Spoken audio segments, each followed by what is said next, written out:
Pourquoi lire Dickens? Salut, c'est Simon et aujourd'hui, mes impressions de lecture de David Copperfield de Charles Dickens. En vous présentant ma capsule sur Wilkie Collins and the Lady in the Law, j'ai réalisé que j'ai jamais lu Dickens. J'ai même demandé à un copain, professeur d'université en lettres, « As-tu déjà lu du Dickens? » Non. Alors pourquoi lire Dickens? Dans une brocante, j'ai trouvé pour une bouchée de pain cet exemplaire avec, en dédicace écrit à la main, à mon cher Jean de Salou, ou 1932. Mais qu'est-ce que je connaissais de Dickens? Je connaissais de Dickens The Christmas Carol, pour en avoir vu quelques adaptations cinématographiques, dont la plus célèbre est celle avec Mickey Mouse, Donald Duck et le vieillard qui se fait visiter par les fantômes. The Christmas Past, Christmas Present et Christmas Future, les trois fantômes de Noël, joués par Scrooge McDuck, l'oncle Picsou. Je savais aussi que Dickens avait écrit des romans dont les titres me disaient vaguement quelque chose, que ce soit The Great Expectations, Oliver Twist, The Tale of Two Cities, par exemple. J'associais vaguement à Dickens l'idée d'un réalisme social, mais sans en savoir davantage.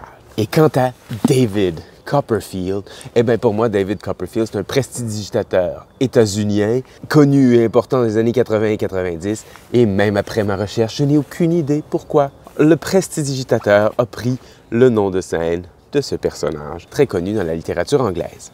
Dickens est né en 1812 à Portsmouth en Angleterre et mort à Londres en 1870. Pendant la jeunesse de Charles Dickens, le père Dickens se fait emprisonner pour dette. Le jeune Charles a alors abandonné l'école. Cet épisode est marquant dans la vie de Dickens et on en verra des traces dans plusieurs romans, mais tout particulièrement dans David Copperfield. Malgré son peu d'éducation, Dickens deviendra journaliste. Il éditera un journal pendant 20 ans. Il publiera 15 grands romans, 5 novellas, ainsi que plusieurs centaines de short stories, de courtes histoires et d'articles de journaux. Il est le mentor, protecteur et ami de William Wilkie Collins, dont je vous ai déjà parlé. Alors, David Copperfield. Le roman s'ouvre ainsi. Chapter 1, I am born. Whether I shall turn out to be the hero of my own life or whether that station will be held by anybody else, these pages must show.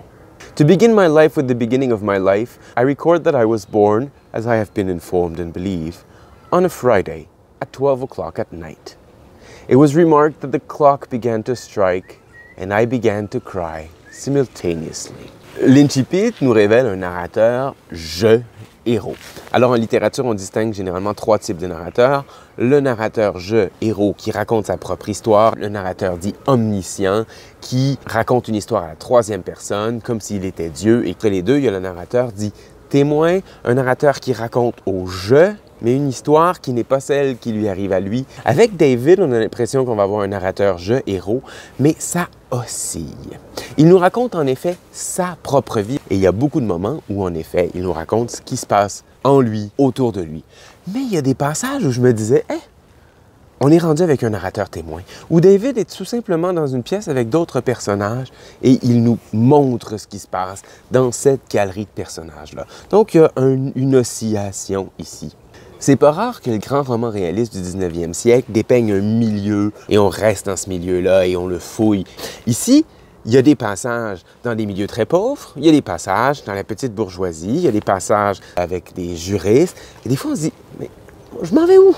Je suis dans quel milieu? On ne le sait pas trop. De la même manière, il y a certains personnages qui sont très réalistes, avec une profondeur de caractère, des nuances. Et David fait de fines analyses psychologiques de ces personnages-là, ou bien de lui-même.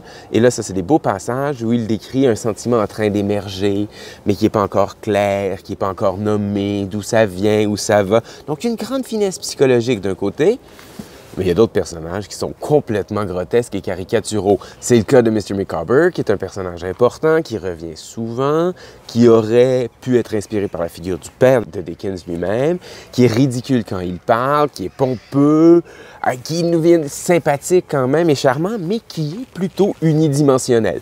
Donc, entre deux types de narrateurs. entre divers milieux sociaux, entre deux approches pour les personnages. Et souvent, je lisais, je me disais, je m'en vais où avec ça?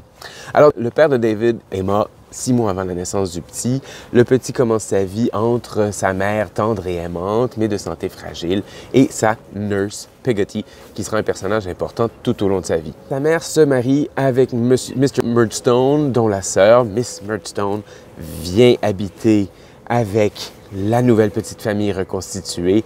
Les Murdstones sont froids, distants et empêchent la mère de David de montrer de l'émotion. On envoie David dans une école, une mauvaise école. Sa mère meurt et le jeune David se retrouve ni plus ni moins tout seul. Et là, je ne sais pas combien de péripéties je peux vous raconter. Parce qu'en réalité, c'est pas un roman où on a une enquête claire, alors on sait où on va, une quête forte. Ici, on suit la vie de David, de sa jeunesse jusqu'à environ 20 ans, avec 2 moments où il y a vraiment une ellipse claire, là, où il fait passer quelques années en quelques paragraphes. Donc, un épisode par ici, par là. Donc, il y a des personnages qui sont avec lui, qui partent de sa vie, qui reviennent et qui évoluent aussi. Donc, on ne sait pas vraiment c'est quoi sa quête.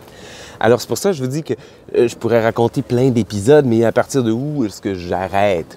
Après ma lecture, j'étais quand même un peu curieux sur ce roman presque bizarre. J'ai lu la postface qu'il y a ici de J.K. Chesterton et je suis allé lire des informations en ligne. La page Wikipédia en anglais sur le roman est immense. C'est son 8e roman, donc parmi les 15 grands romans qu'il a publiés, et il lui reste 20 ans à vivre au moment où il le publie. Donc c'est entre les romans de jeunesse et les romans de maturité. C'est certainement le roman qui est le plus autobiographique. Il y a 3 grands moments qui se rapprochent vraiment de la vie de Dickens. Mr. Micawber, emprisonné pour dette, comme son père l'a été. Et il y a évidemment l'élément central que David Copperfield, après avoir suivi un parcours sinueux, finit par être journaliste, puis écrivain, donc comme Dickens lui-même. Et c'est le roman qui a le plus l'équilibre entre les 2 pôles de la création littéraire de Dickens. Donc d'un côté, Dickens est connu pour son humour, pour son côté satirique. D'autre part, pour sa peinture réaliste des bas-fonds de Londres, par exemple.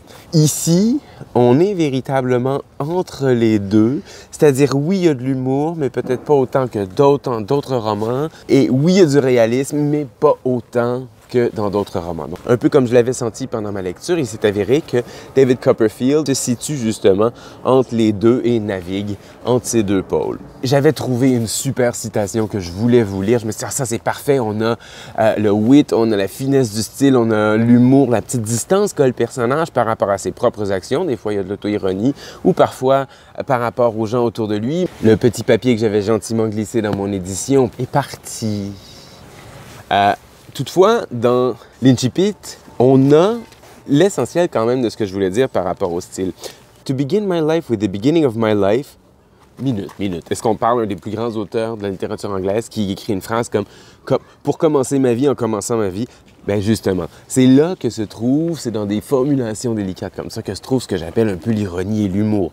Ça peut pas être pris au sérieux. To begin my life with the beginning of my life. I record that I was born, parenthèse, as I have been informed and believe, on a Friday.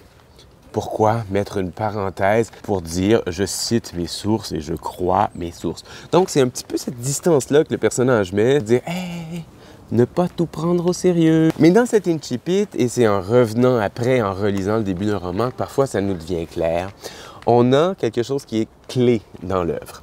Whether I shall turn out to be the hero of my own life or whether that station will be held by anybody else, these pages must show.